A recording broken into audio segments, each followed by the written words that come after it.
ঢাকা বিশ্ববিদ্যালয়ের উপাচার্য অধ্যাপক ডক্টর মামুন আহমেদের পদত্যাগ দাবি করেছেন বৈষম্য বিরোধী ছাত্র আন্দোলনের সমন্বয়ক তরিকুল ইসলাম। রাত 2:45টার দিকে ফেসবুকে নিজের ভেরিফাইড আইডিতে একটি পোস্টে তিনি এ দাবি করেন।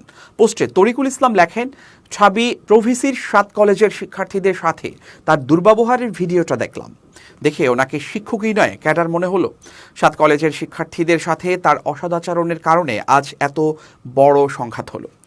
উপাচার্যকে দায় দিয়ে তিনি বলেন, তার দুর্ব্যবহারের কারণে তৈরি হওয়া 7 কলেজ ছাবি সংঘাতের দায় ঢাকা বিশ্ববিদ্যালয়ের নয়, 7 কলেজেরও নয়, বরং তার নিজের। অবিলম্বে এই ক্যাডার প্রভিসি মামুন আহমেদের পদত্যাগ চাই। এদিকে এ ঘটনায় শিক্ষার্থীদের ধৈর্য ধরার আহ্বান জানিয়েছেন ঢাকা বিশ্ববিদ্যালয়ের উপাচার্য অধ্যাপক ডক্টর মামুন আহমেদ। দুঃখ প্রকাশ করেছেন।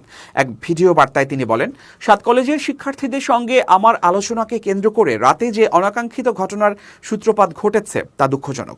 এ সময় তিনি সুষ্ঠু পরিবেশে পারস্পরিক আলোচনার মাধ্যমে এই ভুল বোঝাবুঝির অবসান ঘটবে বলে জানিয়েছেন।